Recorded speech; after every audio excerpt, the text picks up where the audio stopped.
Me senté en la sala de la notaría con las manos entrelazadas sobre el regazo. Llevaba días preparándome para este momento, pero aún así sentía los latidos del corazón en la garganta. A mi izquierda, Damaris acomodaba su abrigo de piel en el respaldo de la silla, como si estuviera en una pasarela. No era necesario tanto espectáculo, pero ella siempre confundía presencia con poder.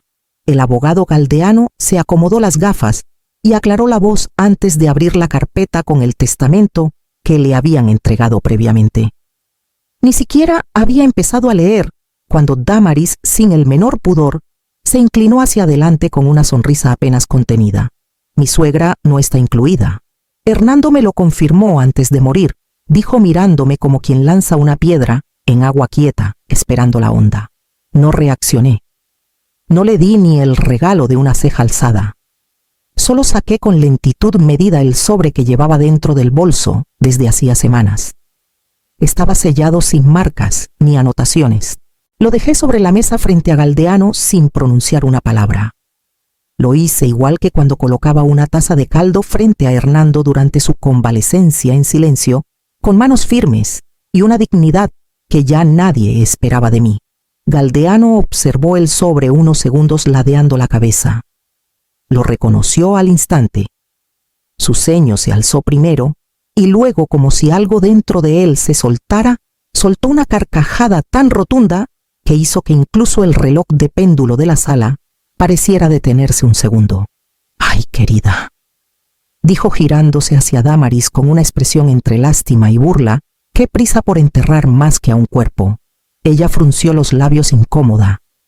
Iñaki me lanzó una mirada de advertencia, como si yo hubiese quebrado alguna norma invisible de obediencia. Pero no dije nada. Dejé que el silencio se encargara de hablar por mí. El abogado tomó el sobre, lo sostuvo entre los dedos como si fuera un secreto caliente y lo colocó con delicadeza junto a los otros documentos. Yo me acomodé de nuevo en el asiento con la espalda recta. Había esperado demasiado para llegar hasta aquí, y todavía quedaba mucho por revelarse. Las luces del hospital eran siempre demasiado blancas, demasiado despiadadas. Me recuerdo ahí noche tras noche sentada en aquella silla de plástico junto a la cama de Hernando. El olor a desinfectante se mezclaba con el aroma ácido de la morfina, y las náuseas eran constantes, las suyas por el tratamiento, las mías por la impotencia. Le sostenía la mano cuando no podía hablar. Le limpiaba el sudor con compresas frías cuando las fiebres lo hacían delirar.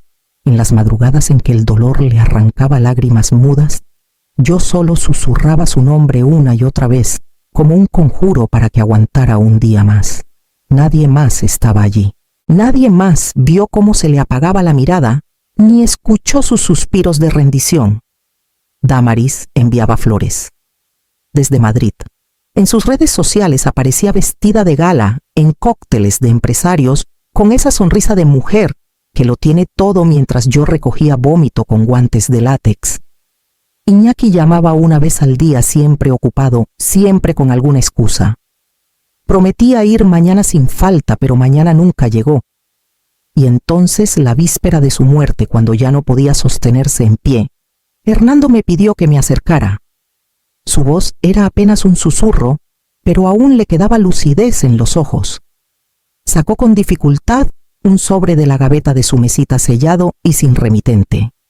Me lo puso en la mano con la delicadeza de quien entrega una herencia invisible. «Si no me crees, cuando ya no esté, cree en esto», dijo, y luego cerró los ojos. No tuve fuerzas para preguntarle más. Guardé el sobre como quien guarda una reliquia, pero no me atrevía a abrirlo. Quizás porque abrirlo significaba aceptar que el final estaba ahí, inminente, brutal. Desde entonces, lo llevé conmigo a todas partes. Dormía en mi bolso como una piedra bajo el agua callada pero presente. Y ahora, sobre la mesa del notario, bajo la mirada atónita de Damaris, ese sobre tenía por fin su momento, porque Hernando, incluso en silencio, aún tenía algo que decir. Esa noche no pegué ojo. Después de la escena en la notaría, regresé a casa con un zumbido en el pecho, como si algo invisible me golpeara desde dentro. Coloqué el sobre la mesa de la cocina el mismo lugar donde solía preparar el café que a Hernando tanto le gustaba. Lo observé un buen rato, como si me fuese a decir algo por sí solo. Pasada la medianoche encendí una lámpara pequeña, tomé una tijera y con manos más frágiles de lo que recordaba corté el borde. Lo abrí con una lentitud casi reverente. Dentro, perfectamente doblado, había un documento oficial, un testamento fechado 2 semanas antes del que Damaris había entregado al notario. No era una copia. Era uno diferente, redactado y firmado por Hernando. Pero lo que me heló la sangre no fue el cambio en los nombres o los porcentajes de herencia, sino la nota que venía junto a él escrita con su letra inconfundible, temblorosa pero firme. No confío en Damaris. Ha convencido a Iñaki de cosas que ni él entiende. Si algo sale mal, este documento es la verdad. Me quedé sentada con los papeles abiertos sobre la mesa sin poder moverme. Leí la nota al menos 10 veces, como si al hacerlo pudiera oír su voz en cada palabra. No había rencor en ese mensaje, solo una resignación cansada. Y una advertencia. Había visto cómo Damaris se deslizaba por la vida con una seguridad casi cínica, cómo había sembrado dudas en Iñaki, con sonrisas suaves y frases manipuladas. Yo lo sabía, lo intuía, pero jamás imaginé que Hernando también lo había visto venir, y que aún debilitado había decidido protegerme desde su lecho de muerte. Con el corazón encogido, guardé el documento en una carpeta hermética. Aún no sabía qué haría con él, pero sí sabía algo: no permitiría que borraran su voluntad ni mi dignidad. Al amanecer me vestí sin prisa, preparé té en lugar de café y esperé con calma el nuevo día, porque el verdadero testamento acababa de despertar conmigo. Fue al buscar una foto antigua en mi móvil, intentando distraerme de tanta tensión, que encontré el archivo de audio. No tenía nombre, solo una fecha: 17 de marzo. Recordé que ese día habíamos tenido un almuerzo familiar en la terraza, uno de esos encuentros forzados que solo sirven para fingir que todo está bien. Damaris había preparado ensaladas sofisticadas y sonreía como si su vida fuera una portada de revista. Yo había dejado el móvil sobre el mantel sin bloquearlo mientras iba a buscar un postre. Cuando presioné reproducir, no esperaba nada. Quizá el sonido ambiente, alguna risa, el tintinear de los cubiertos, pero lo que escuché me heló la sangre. «Tu madre está vieja», firma, y ya decía Damaris con ese tono dulce que usaba cuando en realidad mordía. «Pero, ¿es legal esto?», respondía Iñaki, inseguro como un niño que teme ensuciarse. «Tú eres abogado, ¿quién va a dudarlo? Además no va a durar mucho más. Y no quiero discusiones con ella cuando se lea el testamento». Puse pausa. No quise seguir.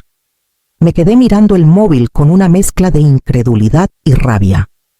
Habían conspirado delante de mí, en mi propia casa, en mi mesa, y el destino caprichoso había dejado esa prueba justo en el rincón más cotidiano de mi vida. No sabía si esa grabación tendría validez legal, pero sí sabía algo era la verdad. Cruda, sin adornos, un reflejo de la cobardía de Iñaki y de la ambición sin escrúpulos de Damaris. Y ahora, junto con el testamento alternativo que Hernando me había entregado, tenía algo más que dudas. Tenía evidencia. Guardé el archivo en una copia segura, lo envié a mi correo y también lo subí a la nube. No iba a dejar que desapareciera por accidente. Ese audio no era solo una traición grabada. Era la llave que podía abrirle los ojos a quien todavía se negaba a ver. Y si algo había aprendido en esas semanas era que el tiempo, tarde o temprano, revela todo. Incluso las mentiras susurradas entre bocado y bocado. El despacho olía a papel viejo y a tensión contenida. El abogado Galdeano retiró sus gafas, las limpió con la misma parsimonia de siempre y me dirigió una mirada cómplice antes de romper el sello del sobre. Yo no podía controlar el leve temblor en mis manos, pero me mantuve erguida. Sabía que este momento era crucial. Colocó los documentos sobre la mesa y comenzó a leer en voz baja, sus labios moviéndose con precisión. A su lado, Damaris se cruzó de brazos sonriente, segura de su victoria. Este testamento, dijo al fin, El notario está fechado 3 días después del que presentó la señora Damaris y fue firmado en presencia de 2 testigos, cuya información de contacto figura al final. Incluye modificaciones sustanciales respecto a la versión anterior. Damaris soltó una risita condescendiente. ¿De verdad vamos a tomar esto en serio? Hernando estaba dopado con morfina. No sabía lo que hacía. Galdeano levantó la mirada. Le recuerdo que fui yo quien lo visitó aquel día en el hospital, y le aseguro que estaba perfectamente lúcido. Firmó con plena conciencia y serenidad. Lo que me sorprende es esta cláusula, dijo, y volvió a mirar el papel. Cualquier heredero que haya coaccionado, manipulado o inducido a error a otro heredero directo, quedará excluido automáticamente del reparto total de bienes. Un silencio helado cayó sobre la sala. Vi cómo la sonrisa de Damaris se deshacía como un azúcar empapado. Iñaki tragó saliva. Yo no me moví. ¿Qué significa eso exactamente?, preguntó Damaris con la voz menos firme que antes. Significa, respondió Galdeano, que si hay pruebas de que alguien intentó alterar la voluntad de Hernando o presionar a otro heredero, su parte queda anulada. En ese instante sentí el peso del móvil en mi bolso. Allí dentro, esa voz suya, la que decía firma, y ya era ahora más poderosa que cualquier gesto, que cualquier fachada de calma. Porque Hernando, incluso enfermo, había previsto el veneno oculto en su entorno, y había dejado el antídoto en mis manos. El silencio en la notaría era espeso, como si el aire se hubiera coagulado de golpe. Galdeano, con su tono pausado pero firme, leyó las líneas que se clavaron en cada rincón de la sala. Toda herencia queda sujeta a conducta ética. En caso de detectar manipulación o presión sobre mí o sobre mi esposa, la herencia pasará en su totalidad a Benita Carral. Nadie respiró, ni siquiera yo. Sentí cómo se me cerraba la garganta, no por miedo, sino por la descarga de justicia que esas palabras traían. Hernando, aún enfermo, había visto lo que se avecinaba, y lo había escrito con tinta temblorosa pero clara. Damaris fue la primera en reaccionar. Su rostro, antes altivo, se descompuso. Se incorporó de golpe como si la silla quemara. Esto es ridículo, soltó forzando una carcajada. ¿Quién redacta un testamento con semejante cláusula? Esto es un disparate emocional, no tiene validez legal. Galdeano la observó un instante sin inmutarse antes de apoyar el documento sobre la mesa con cuidado. El lenguaje es claro, y la voluntad del testador lo es aún más. Su validez está en su intención expresa, debidamente firmada y testificada. Apreté el móvil en mi bolso. Me temblaban los dedos, pero ya no de miedo. Era otra cosa. Era dignidad. Era amor por Hernando y por todo lo que habíamos construido. Saqué el móvil y lo dejé sobre la mesa. Miré a Galdeano.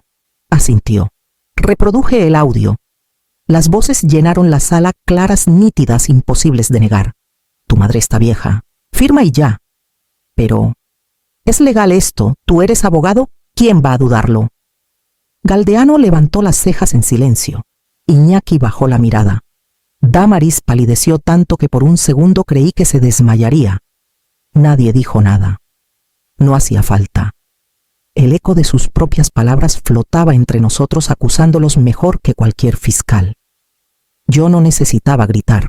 Hernando ya lo había hecho por mí desde ese documento. Solo quedaba esperar que la justicia tomara forma. Galdeano hojeó lentamente el testamento que Damaris había traído. Su ceño, por primera vez, se frunció con verdadera sospecha. No era el gesto de un hombre sorprendido, sino el de alguien que acaba de confirmar una duda que venía rumiando en silencio.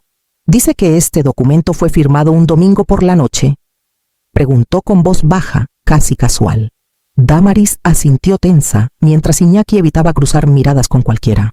Domingo. 22 de octubre, respondió ella. Galdeano entrecerró los ojos. Apoyó su dedo índice sobre la fecha y luego volvió a levantar la vista hacia ella. Curioso, porque la notaría estaba cerrada ese día. Yo mismo estaba fuera de la ciudad con mi esposa en Toledo. ¿Quién ofició como fedatario? Un colega suyo, dijo Iñaki de repente, con voz seca. Un tal Marugán.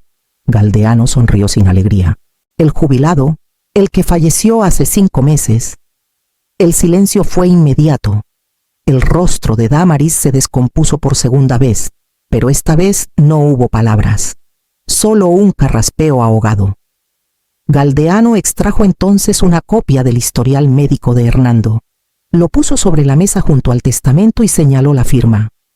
Luego comparó con otra firmada en su ingreso hospitalario una semana antes. Esta letra no es la misma, y menos en alguien que sufría neuropatía periférica en las manos.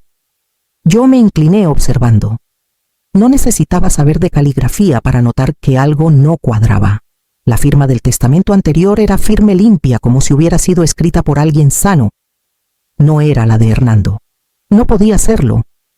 Con manos seguras extraje de mi bolso una memoria USB. La entregué a Galdeano. Es del sistema de cámaras de la finca, dije. Hernando no salió del hospital ese fin de semana. Y nadie entró a su habitación. Galdeano la recibió sin prisa, como quien ya sabía lo que iba a encontrar. Entonces esto ya no es una disputa familiar, dijo mientras insertaba el USB en su ordenador portátil. Esto es otra cosa. Y con ese gesto empezó a desmoronarse todo lo que Damaris había construido. El clic del ratón fue el único sonido que se oyó al terminar de reproducirse el vídeo. En la pantalla, la imagen mostraba claramente la habitación de Hernando L., postrado en la cama dormido, sin visitas, ni firmas sin testigos. Ni un solo indicio de que hubiese firmado nada ese fin de semana. Galdeano cerró el portátil con suavidad. Luego se ajustó las gafas y miró a todos con gravedad. «Voy a detener esta sesión de lectura», anunció. «Existen suficientes indicios de irregularidad como para proceder con una medida cautelar». Damaris soltó una carcajada seca, pero se quebró antes de terminarla. «¿Una medida cautelar? ¿Contra qué? Contra ustedes», dijo él sin alzar la voz.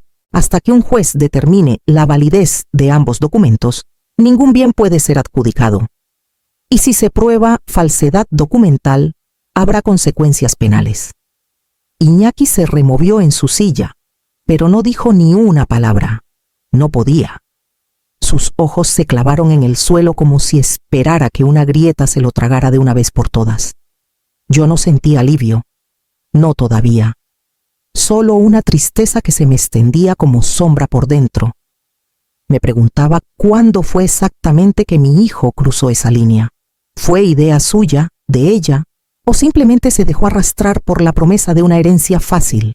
Galdeano tomó el teléfono fijo. «Solicitaré bloqueo inmediato de los activos registrales y notificaré al juzgado de lo mercantil». Todo empezó a moverse muy rápido, como si ya no hiciera falta que yo dijera nada más. Como si por fin la verdad hablara sola. Guardé el móvil con la grabación. Recogí el sobre del testamento aún abierto y me lo llevé conmigo. Nadie me miró cuando me levanté. Nadie me detuvo. Salí sin decir palabra, mientras a mis espaldas el eco del escándalo comenzaba a tomar forma legal. Y en ese silencio ajeno, solo una idea me acompañaba. Mientras cruzaba la puerta de la notaría, si el amor no bastó para sostener a una familia, tal vez la justicia sí bastara para despedirla. El auto judicial llegó una mañana de viento suave. La notificación era clara. Se congelaban todos los movimientos sobre los bienes de Hernando hasta que se resolviera la demanda por falsedad documental. El juez lo firmó sin dudar, y con eso se desmoronó la última defensa de Damaris. Días después, su rostro apareció en la portada de varios periódicos locales. «La viuda legal de Hernando Ibáñez desmiente intento de fraude», decía uno. Otro mostraba una imagen de Iñaki saliendo del juzgado cabizbajo sin corbata, como si el traje le pesara de golpe. Yo no concedí entrevistas. No tenía nada que explicar. Caminaba cada tarde por la orilla de la playa en Suances, dejando que la brisa me llevara lejos de aquel eco de ambición. Volvía a casa y regaba los geranios. Leía las cartas antiguas de Hernando, algunas con manchas de café, otras con dibujos torpes que me hacía cuando no encontraba palabras. Una de esas cartas tenía un párrafo subrayado: «Si alguna vez te hacen daño, no devuelvas el golpe. Deja que la verdad se acomode sola como la marea». Con esa idea en el pecho, fui a hablar con el notario Para iniciar el trámite decidí ceder parte del fideicomiso, el mismo que tanto deseaban arrebatarme, al Centro de Cuidados Paliativos de Torrelavega. Allí, donde tantas noches dormí sentada junto a Hernando escuchando los pitidos de su monitor, como si fueran canciones tristes. Cuando el director del centro me preguntó por qué lo hacía, le respondí sin dudar, porque nadie que acompaña hasta el final debería quedarse sin respaldo. Yo tuve la suerte de poder hacerlo. Otros no. No lo dije en voz alta, pero esa fue mi forma de cerrar un ciclo. Mi forma de devolver algo bueno al mundo sin recurrir al grito ni al castigo. Y mientras los titulares se apagaban y la familia evitaba pronunciar mi nombre en silencio, preparaba la última decisión que Hernando había confiado solo a mí. Un mes después, el aire en Torrelavega tenía el olor de los comienzos. Era un día templado con luz dorada entrando por los ventanales del centro cultural, donde Hernando en vida había soñado construir algo que perdurara. Allí se celebraba la reunión anual del patronato que llevaba su nombre. Y esa vez, por primera vez, yo había aceptado sentarme en la primera fila. Reconocí algunas caras. Gente que había estado junto a él en sus años de impulso de proyectos de ideas que siempre querían cambiar el mundo. Muchos me saludaron con respeto, otros con una calidez contenida. Yo respondí con gestos suaves, aún acostumbrándome al lugar que me habían negado durante tanto tiempo. La presidenta del patronato, una mujer de voz clara y mirada sincera, tomó el micrófono al final de la sesión. Tenía entre manos una hoja doblada. La desplegó, respiró hondo y leyó en voz alta: «Queremos agradecer a la señora Carral por preservar el legado de su esposo y el suyo propio». No esperaba esas palabras. Me levanté sintiendo cómo el corazón me latía en las palmas de las manos. Caminé hasta el podio sin apuro, con los años bien llevados y los silencios bien entendidos. Miré a todos uno por uno como quien recorre un álbum de memorias ajenas. Y entonces lo dije. Solo una frase. Ya no necesito que me llamen viuda de... Yo soy Benita Carral. Nadie aplaudió de inmediato. Fue más bien un murmullo que se transformó en un reconocimiento sin escándalo, una ola de respeto que no necesitaba alzar la voz. Algunos se pusieron de pie, otros asintieron. Yo solo regresé a mi sitio sintiendo por primera vez que mi nombre era suficiente. Y esa noche, al llegar a casa, abrí un cuaderno nuevo. Porque aunque Hernando me había dejado muchos capítulos, ahora empezaba el primero que escribía con mi letra desde el principio.